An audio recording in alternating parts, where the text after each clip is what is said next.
ওইটা দেখতে হবে, জীবনে এটা করবেন না, অপমানিত আপনি হবেন না। আমি এখনো বিশ্বাস করি যে আওয়ামী লীগের নৈতিকভাবে রাজনীতি করার কোনো অধিকার নাই। যেই পর্যন্ত আওয়ামী লীগ অনুশোচনা না করে এবং আওয়ামী লীগ ক্ষমা না চায় এবং বিচার না করে। আমি চিন্তা করে দেখলাম, কয়েকদিন আগে আমি দেখলাম যে বিএনপি চায় আওয়ামী লীগকে নির্বাচনে আসার জন্য। আমি বুঝতে পারি রাজনীতিবিদ হিসাবে যে বিএনপি চেতেই পারে আওয়ামী লীগকে নির্বাচনে আসার জন্য, নাহলে আওয়ামী লীগ পরে বলতে থাকবে যে আমাদেরকে নির্বাচনকে বাদ দেওয়া হয়েছে, এই নির্বাচনের গ্রহণযোগ্যতা নাই, এই নির্বাচন আমরা করলে আমরা জিতে যেতাম। কিন্তু আমি একটা কথা পরিষ্কার করে বলে দিতে চাই, বিএনপি বলুক, শব্দ বলুক, ইউনুস সাহেব বলুক, গ্রাউন্ড রিয়ালিটি কিন্তু ডিফারেন্ট। যেখানে আমার ভাইদের যেই ডিস্ট্রিক্টে যেই গ্রামে 15 তারিখ 5 অগস্টে বা এই 17 বছরের রক্ত ঝরেছে, আমার ভাইদের লাশ গিয়েছে, ওই সব জায়গায় আওয়ামী লীগের ক্যান্ডিডেটেরা যা ভোট চাওয়ার মুখ রাখে না, তাদেরকে কেউ ভোট যেতে দিবে না। গ্রাউন্ড রিয়ালিটি আলাদা।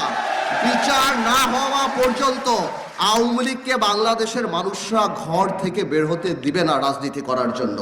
যদি অনুশোচনা না থাকে, যদি তারা মানুষের কাছে ক্ষমা না চায়। কিন্তু ইদানিং কয়েকটা বক্তব্যে দেখলাম ক্ষমা তো দূরের কথা। আরেকটা কথা আমি জিজ্ঞেস করতে চাই আওয়ামী লীগের, মানে পলায়িত আওয়ামী লীগ, এখন তো লোকাল আওয়ামী লীগটাই জিজ্ঞেস করতে হবে, যারা পালায় আছে তাদেরকে জিজ্ঞেস করতে হবে। আমি জিজ্ঞেস করতে চাই, আপনারা ইউনুস সরকারকে গালি দিচ্ছেন, আপনারা বলছেন এই হত্যা ইউনুস সরকার করেছে, আপনারা বলছেন আমরা অবৈধ, এই সরকার অবৈধ, তাহলে আপনারা এই অবৈধ সরকারের অধীনে কিভাবে নির্বাচনে অংশগ্রহণ করবেন? তাহলে আপনাদের মেনে নিতে হবে।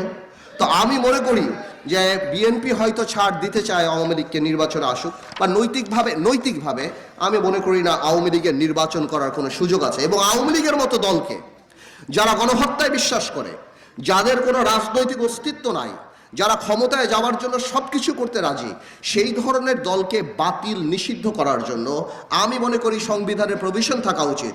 এটা আমার কথা না, জার্মানি কনস্টিটিউশন আর্টিকেল 21 এটা আছে, that if a political party loses its integrity, its character, বাংলাদেশে যদি যে রাজনৈতিক দলের ক্যারেক্টারিস্টিক হারিয়ে ফেলবে, যেই রাজনৈতিক দল গণহত্যায় চলে যাবে, মানুষ হত্যায় চলে যাবে, এবং রাজনৈতিক দল যারা মানুষের কথা বলবে কিন্তু কথা না বলে যেখানে মানুষকে হত্যা করবে, আমি মনে করি এই ধরনের রাজনৈতিক দলকে নিষিদ্ধ করেন না করেন পরে, কিন্তু নিষিদ্ধ করার প্রভিশন সংবিধানে রাখতে হবে।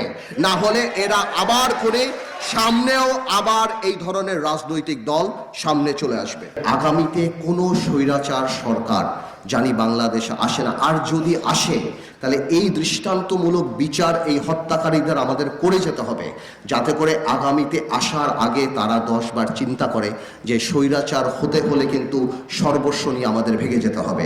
একটা কথা বলি, 75-এর 15ই অগস্ট কিন্তু হত্যাকাণ্ড হয়েছে, অপমানিত হয় নাই। এবার অপমানিত হয়েছে, অসম্মানিত হয়েছে। তো এই জন্যই বলছি আগামীতে কোনো সরকারের যদি সাকসেসফুল হতে হয়, একটা কাজই করতে হবে, আওয়ামী লীগকে হৃদয়ের কাছে রাখতে হবে, আওয়ামী লীগের ভুলের বইটা বাম দিকে রাখতে হবে, খালি ওইটা দেখতে হবে, জীবনে এটা করবেন না, অপমানিত আপনি হবেন।